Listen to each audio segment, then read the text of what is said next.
I play truant. One rainy day, whilst working at school with Michael Abbs, we decided not to go to school and play truant. We spent the miserable day, a wet day, walking in the woods, going without food. We had no real need not to go to school, but it was Michael who wanted not to go. Anyway, the next day we were asked independently why we had not been to school. And I felt it necessary to tell the truth. I had played truant, I said. Michael Abbs said that he was sick and he'd got a note from his mother to say to this effect. Needless to say, I was caned for playing truant and Michael Abbs got off scot-free. I felt this was unjust and felt that I'd been punished for telling the truth. I was not happy. My brother at the time had a paper round and used to get up early each morning so he could earn his own money. I remember him obtaining all sorts of new things like writing cases, pens, pencils, ink cartridges, and all the little things one liked to have but could not afford them. I soon realised that my brother was not buying them but stealing them from the shop where he worked. On the odd occasion, I would go and help him deliver the papers. I enjoyed this as it took me to places where I'd never been before. On one occasion, we had to deliver papers to a hospital or a residential home, and round the back of the buildings we could see the kitchens and open windows. And we helped ourselves to cakes, which were often freely cooked. I learned from my brother how easy it was to get things I wanted. I always looked up to my brother and often envied the things he did and had. I remember him going to Switzerland with the school, coming home with all kinds of goods like a walking cane, flick knives and badges. Flick knives were illegal, and to have a flick knife was a good thing.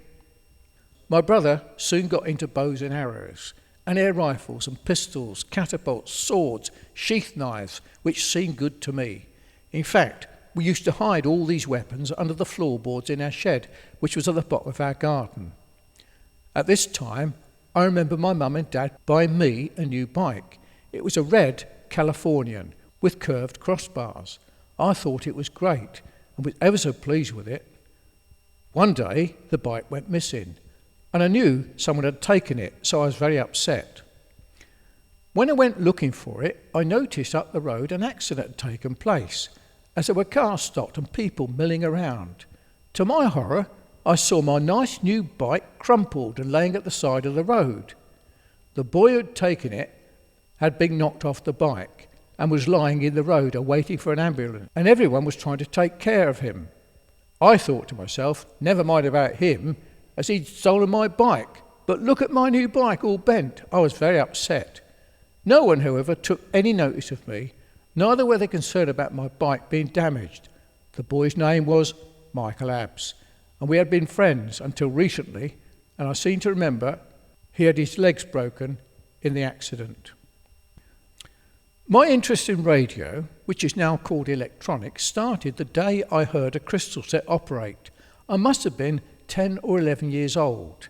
My mum and dad belonged to the Camping Club of Great Britain, and every weekend we would go camping to Chertsey, where we had a tent pitched. One weekend, my brother stole a crystal set from a camper's tent. It consisted of a small tuning capacitor in a blue plastic case and a crystal diode, together with a set of headphones. I was amazed as it worked and became interested in radio from that day forward. I sent away for a kit of parts and built my own 2-transistor reflex receiver, and I put the thing together as best I could. I wired the circuit up as I thought the diagram showed and crushed it all together to fit into the case. It didn't work, and I was disappointed. I didn't realise that all the wires were shorted together when I crushed it up in the plastic case. Another friend of mine's dad helped me out. He was a radio technician in the Air Force, and he rebuilt the receiver and showed me how to wire it up and how to read circuits. From that time, I began to learn how things worked and taught myself many things with the help of others. Another friend of mine had a dad who had a radio workshop, and I was very envious of all the equipment that he had in his garage. I remember the boy being confident enough to take apart an old radio for me without any sense of fear. I was quite impressed. I taught myself quite a lot and began to learn about transistors. One day, on the way home from school, we climbed over a fence of someone's back garden and had discovered a shed full of radio parts and equipment. There were valves, tuning condensers, transformers. We took what we wanted and thought no more of it. This hobby was to last me for a long time and help me to get a job in radio and television servicing and to a technical college at a later date. During this time, I had no sense or knowledge of God, and I had stopped going to Sunday school. About this time, I managed to break into a workman's shed, which was in the gravel pit situated in Coates Way, not far from my home. Me, along with other kids, would play there during the evening and climb on top of the workman's shed. There were 2 large tanks of hot water. We would often dangle our feet in the water and wash ourselves after getting dirty. On this occasion, we managed to break into the shed, and I managed to steal a wireless receiver. It was a valve receiver in a wooden case. I took it to pieces and saved the chassis and had it in my bedroom at Coates Way. Somehow, the police were tipped off, and they came and searched our house for the stolen goods. I was thankful I'd got rid of the wooden case, as they found no evidence of the break-in, even though I kept the receiver and they didn't notice it. My first senior school was Francis Coombe Secondary Modern School in Garston, because I hadn't passed my 11 plus. It was at this time I first heard a boy play a tune called Apache by the Shadows on his acoustic guitar. I was very impressed.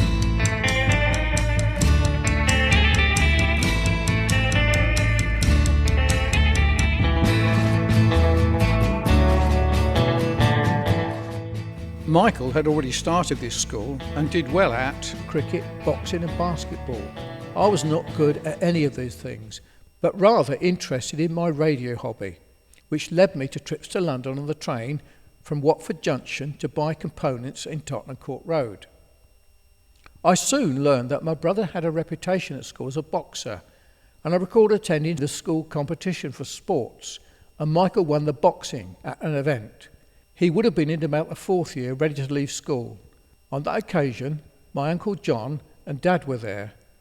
Uncle John, after Michael's win, went to congratulate the loser in order to keep him encouraged. Parents were like that in those days. It was towards the end of my first year at Francis Coombe School that I ventured out to London on the train with a friend called Paul Dorrington.